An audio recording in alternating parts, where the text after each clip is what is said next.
नमस्कार, सुबह के 11:30 बजने वाले हैं। वक्त है न्यूज रूम लाइव का और मैं हूं आपके साथ विभा उपाध्याय। बुलेटिन में सबसे पहले बात बड़ी खबर की, लालू प्रसाद से जुड़ी हुई ये बड़ी खबर, जहां लैंड फॉर जॉब मामले में लालू प्रसाद को आज ईडी के सामने पेश किया गया और यहां पर कई सवाल लालू प्रसाद के सामने रखे जा रहे हैं, जिनके जवाब लालू प्रसाद दे रहे हैं। पटना ईडी दफ्तर में लालू प्रसाद से ये पूछताछ इस वक्त चलती हुई। दरअसल लैंड फॉर जॉब मामले में ईडी की टीम ने लालू प्रसाद को भी सम्मन भेजा हुआ था। ऐसे में ईडी दफ्तर में लालू प्रसाद पेश हो चुके हैं। जानकारी के मुताबिक ईडी की टीम लालू प्रसाद से सवाल जवाब कर रही है। इस मामले में अलग अलग तरीके के सवाल उनसे भी पूछे जा रहे हैं। कल की तारीख में जिस तरीके से मंगलवार को राबड़ी देवी और तेज प्रताप यादव से सवाल पूछे गए, एक्सक्लूसिव तस्वीरें इस वक्त आपके टीवी स्क्रीन पर हैं, जहां पर लालू प्रसाद पहुंचे और यहां पर इस पेशी के मद्देनजर चाक चौबंद सुरक्षा इंतजाम, पुलिस बल की अतिरिक्त तैनाती सुरक्षा के दृष्टिकोण से की गई थी। बड़ी तादाद में यहां आरजेडी के समर्थकों का जुटान है और इस वजह से भी ये सुरक्षा इंतजाम किए गए हैं ईडी ऑफिस के बाहर, जहां पर आप देख पा रहे होंगे इसी गाड़ी से लालू प्रसाद पहुंचे और इस वक्त वो ईडी के सवालों का सामना कर रहे हैं। अपने आप में बेहद दिलचस्प, क्योंकि लालू प्रसाद 2004 से 2009 के दौरान रेल मंत्री थे और 2021 में इस केस में सीबीआई की प्रारंभिक जांच की शुरुआत हुई। सीबीआई ने 18 मई 2022 को मुकदमा दर्ज किया था। जुलाई 2022 में भोला यादव को अरेस्ट किया गया और भोला यादव तत्कालीन रेल मंत्री रहे लालू प्रसाद के ओएसडी हुआ करते थे। 10 अक्टूबर 2023 को 16 आरोपी के खिलाफ चार्जशीट दाखिल किया गया और अब एक एक करके इन सभी से पूछताछ, जिसमें राबड़ी देवी से 4 घंटे की पूछताछ मंगलवार को ही की गई है। उस कल ही की तारीख में यानी कि 18 मार्च को ही तेज प्रताप यादव से भी 4 से 5 घंटे पूछताछ चली और इस वक्त लालू प्रसाद से पूछताछ का क्रम चलता हुआ। हालांकि ये पूछताछ कितनी लंबी चलने वाली है, इस पर सबकी निगाहें टिकी होंगी। किस तरीके के सवाल लालू प्रसाद से पूछे जा रहे हैं, साथ ही साथ क्या जो सवाल कल राबड़ी देवी से पूछा गया, तेज प्रताप यादव से पूछा गया, वही कमोबेश सवाल आज लालू प्रसाद के सामने भी रखे जा रहे हैं। आखिर संपत्ति कहां से आई, जिन लोगों को जॉब दी गई लैंड के बदले इन लोगों से कैसे संबंध रहे, और इस बाबत लैंड फॉर जॉब मामला जिसमें ईडी पूछताछ कर रही है इस वक्त लालू प्रसाद से, और ये पूरा घटनाक्रम जो है वो 2004 से 2009 के दौरान का है, जब लैंड लेकर जॉब दी गई थी और इसी बाबत अब मुश्किलें लालू एंड फैमिली की बढ़ती हुई। तो तस्वीरों के जरिए भी हम आपको दिखा रहे हैं क्या स्थिति है ईडी दफ्तर के बाहर। जैसे ही लालू प्रसाद पहुंचे उस दौरान की तस्वीर इस वक्त आपके टीवी स्क्रीन पर। ईडी से पूछताछ इस वक्त चलती हुई, लालू प्रसाद इस वक्त ईडी दफ्तर में मौजूद हैं। लालू प्रसाद को पूछताछ के लिए एक कमरे में बिठाया गया, जहां पर अब लालू प्रसाद से उपस्थित पंजी पर हस्ताक्षर करवाया जा रहा है। जो बताया जा रहा है कि यहाँ पर पहुंचने के बाद जो प्रणाली है, ईडी के अधिकारियों ने लालू यादव से तमाम चीज़ों को लेकर सवाल जवाब करने से पहले बातचीत भी की है और भोजपुरी में ये भी पूछा गया कि ठीक बानी की ना, ये इस तरीके से, क्योंकि लालू प्रसाद जो है वो गंभीर बीमारियों से भी जूझ रहे हैं। और संवाददाता अमित हमारे साथ इस बड़ी खबर पर सीधे ग्राउंड जीरो से जुड़े हुए हैं। अमित, कल ही राबड़ी देवी से और तेज प्रताप यादव से पूछताछ हुई, इस वक्त लालू प्रसाद पहुंच चुके हैं ईडी दफ्तर में, क्या पूछताछ का सिलसिला शुरू हो चुका है? बिल्कुल, देखिए लालू प्रसाद यादव से पूछताछ का सिलसिला जो है वो 11:20 पे ही शुरू हो चुका है। लालू प्रसाद यादव जो है वो 11:09 पे यहाँ पे ईडी के अधिकारियों के समक्ष पहुंचे थे, तो उनसे फौरी तौर पे जो औपचारिकताएं हैं वो उपस्थिति पंजी में हस्ताक्षर कराने का वो करवाया गया और फिर उनसे जो है उन्हें कमरे में बैठने को कहा गया और उस कमरे में हालांकि उस समय मीसा भारती को भी रहने दिया गया। लेकिन जब अधिकारी वहां पहुंचे तो लालू प्रसाद यादव से पहले उन्होंने कहा कि कैसे हैं आप। लालू प्रसाद यादव ने कहा कि ठीक बानी। उसके बाद उनसे पूछा गया कि आप रिलैक्स हो लीजिए, चाय कॉफी या कुछ लेंगे, पानी। तो लालू प्रसाद यादव ने मना किया और फिर थोड़ी देर के बाद, लगभग 11 मिनट के बाद जो है वो अधिकारी फिर सवालों की फहरिस्त लेकर के पहुंचे। मीसा भारती को कमरे से दूसरे कमरे में जाने के लिए कहा गया और उसके बाद लालू प्रसाद यादव से जो सवाल है, जो सूची लेकर के ईडी के अधिकारी पहुंचे, जो तैयार किया है क्वेश्चन आयर, क्योंकि पहले भी लालू प्रसाद यादव से पूछताछ हुई है, तो ऐसे में नया जानकारी जो है वो ईडी जानना चाहती है, नई जानकारी लेना चाहती है और उसमें कुछ पुराने सवाल हैं, कुछ नए सवाल भी जोड़े गए जो ईडी के अधिकारी सोर्स जो है हमें बता रहे हैं। क्योंकि जो सवाल पहले लिए गए उसमें जो जवाब लालू ने दिया है वो एक बार फिर से दोहराना चाहती है ईडी और जानना चाहती है कि क्या लालू पहले के जो पूछताछ थी, इंक्वायरी थी, जो पूछताछ हो रही थी उसमें कहीं ईडी के अधिकारी को बरगलाया तो नहीं था। अगर हूबहू सवाल रहते हैं तो ये ईडी मानेगी कि लालू प्रसाद यादव ने पहले के पूछताछ में सही जवाब दिया, माकूल जवाब दिया।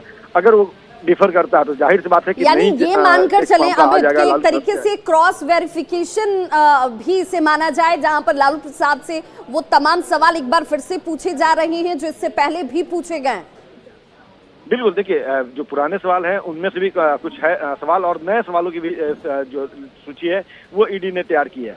कल राबड़ी देवी जब आई थी तो उनसे तेजस्वी यादव के आवास के बारे में, बंगलों के बारे में पूछा गया था, न्यू फ्रेंड्स कॉलोनी के बारे में, पटना के संगमरमर स्थित जो मरछा देवी अपार्टमेंट है उसके बारे में पूछा गया था। तो इस तरह कई सवाल जो है वो लालू प्रसाद यादव से भी पूछे जाएंगे, और वो क्या सवाल होंगे वो भी हम दर्शकों के पास सबसे पहले पहुंचाएंगे, क्योंकि ईडी के जो आधिकारिक सोर्स है जब उनसे हमें जानकारी मिलेगी, पुख्ता जानकारी मिलेगी, दर्शकों तक पहुंचाएंगे। लेकिन फिलहाल जो ईडी के सोर्सेस हमारे बताए हैं वो यही है कि कुछ नए कुछ पुराने सवालों को मिलान करके एक नई सूची बनाई गई है सवालों की, और उसी को क्रॉस एग्जामिनेशन जो पहले के जवाब हैं उनसे जुड़े सवाल किए जाएंगे, ताकि ये स्पष्ट हो सके कि लालू जो है पूछताछ में ईडी के अधिकारियों को या जांच एजेंसियों को जो है वो भटकाते हैं या वाकई वो सही बात बताते हैं। तो वो भी क्रॉस एग्जामिनेशन हो रहा है, और नए सवालों के जवाब भी जो है वो ईडी के बिल्कुल अमित, आप इस खबर पर नजर बनाए रखिए, क्योंकि इस वक्त सियासी तौर पर देखा जाए तो लालू परिवार जो है वो इस वक्त मुश्किलों में घिरा हुआ नजर आता है। ईडी के सामने सवाल जवाब जो है वो शुरू हो चुके हैं, और लालू प्रसाद से कितने घंटे की बात आज पूछताछ होती है, किस तरीके के सवाल उनके सामने रखे जाते हैं, इस पर सबकी निगाहें होंगी। बहुत बहुत शुक्रिया इस तमाम जानकारी के लिए। लैंड फॉर जॉब पर लालू प्रसाद से ईडी इस वक्त सवाल करती थी। तो वहीं लालू प्रसाद के छोटे बेटे हैं तेजस्वी यादव, विधानसभा में नेता प्रतिपक्ष की भूमिका अदा करते हैं तेजस्वी यादव। वो तेजस्वी यादव ये कह रहे हैं कि भाई हमें ईडी या सीबीआई से डर नहीं लगता, सत्ता पक्ष के लोग डरे हुए हैं और इसीलिए इन्होंने इन एजेंसियों को हमारे पीछे लगा रखा है।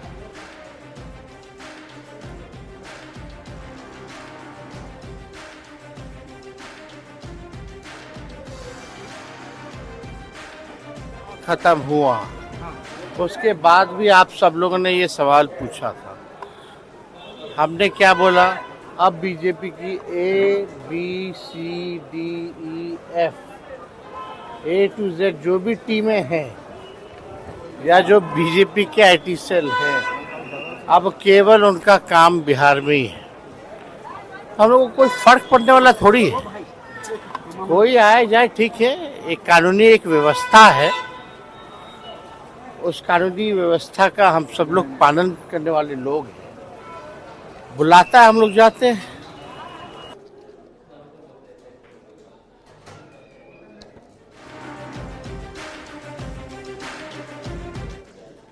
तो तेजस्वी यादव भले ही सत्ता पक्ष पर निशाना साध रहे हो, ये कह रहे हो कि भाई हमें डर नहीं लगता है इन जांच एजेंसियों से, ये हमारे पीछे भले पड़े नहीं, इनका सामना भी हम करेंगे, डर नहीं लगता। लेकिन सत्ता पक्ष ये कह रही है कि कानून सम्मत कार्रवाई हो रही है और इसमें सहयोग करना चाहिए और दूध का दूध और पानी का पानी हो जाएगा।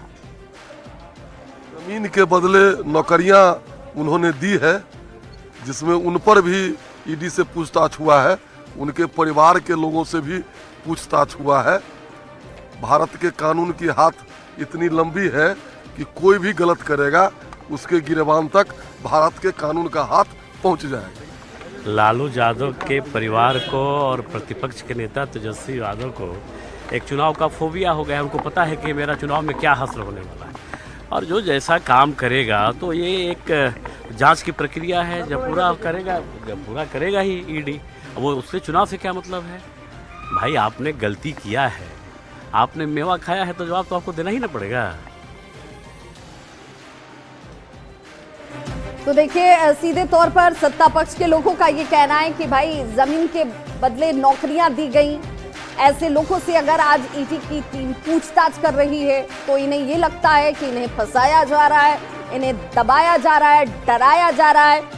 लेकिन ऐसे में सवाल ये कि आखिर जांच एजेंसियों से डर किसे लग रहा है, जांच एजेंसियों से डर किनको लगना चाहिए, ये सीधे तौर पर सवाल भी अब उठाया जाता हुआ। साथ ही साथ ये भी आपको बताते चलें कि इस पूछताछ में जब लालू प्रसाद ईडी के सवालों के सामने बैठे हैं तो अब ये देखना होगा कि इनसे किस तरीके के सवाल पूछे जा रहे हैं।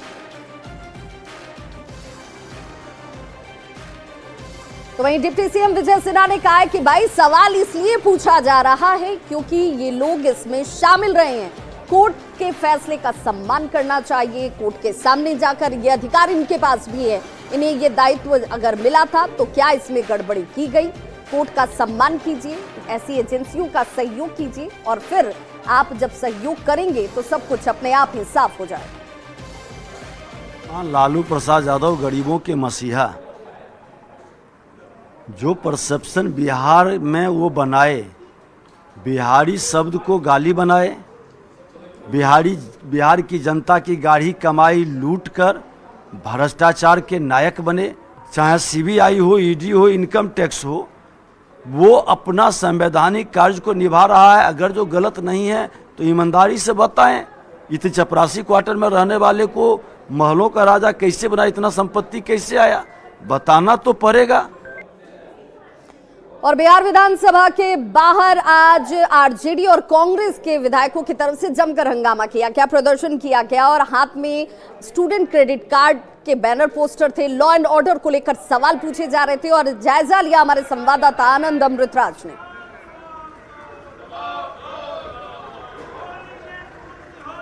जारी है। माले के तमाम जो विधायक हैं अपने हाथों में बैनर पोस्टर लेकर सरकार के खिलाफ नारेबाजी कर रहे हैं। नौबतपुर में यादव जाति के युवक की हत्या करने वाले सामंती अपराधियों को गिरफ्तार करें, यानी कि लॉ एंड ऑर्डर को लेकर सवाल उठाए जा रहे हैं और तमाम जो माले के विधायक हैं अपने हाथों में बैनर पोस्टर लेकर कर रहे हैं। संदीप जी, क्या है ये पूरा मामला? बिहार का लॉ एंड ऑर्डर जो है पूरा चरमरा गया है। मुख्यमंत्री जी उसको संभालने के काबिल अब नहीं रहे हैं। आपने देखा पिछले दिनों होली के दरमियान खून की होली खेली गई। कोमल पासवान नाम के औरंगाबाद की एक बच्ची के ऊपर गाड़ी चढ़ा दिया गया। नौबतपुर में हमले हुए, बक्सर में लाश गर्दन काट करके एक व्यक्ति की हत्या हो गई और परसों बसदेवा थाना में एक नाबालिग लड़की के साथ बलात्कार की घटना को अंजाम दिया गया। 25 करोड़ लूट तनिष्क में हुआ, 1 करोड़ का लूट कल पटना में हुआ। बिल्कुल यहाँ अपराधियों को न पुलिस का डर है और न ही कानून का खौफ है। तो देखिए, इस तरीके से सवाल जवाब का दौर सिर्फ सदन के अंदर नहीं चल रहा, सवाल बाहर भी उठाए जा रहे हैं। आरजेडी और कांग्रेस ये कह रही है कि बिहार में कानून व्यवस्था चरमरा चुकी है, लॉ एंड ऑर्डर ध्वस्त हो चुका है। स्टूडेंट क्रेडिट कार्ड जिसका फायदा स्टूडेंट्स को मिलना चाहिए वो भी सही तरीके से जमीन पर नहीं उतर रहा और इसीलिए हम आम जनता की आवाज बनकर सवाल पूछ रहे हैं। तो कुछ और खबरों के साथ एक बार फिर से होंगे हाजिर। फिलहाल एक छोटा सा अंतराल, बने रहिए हमारे साथ।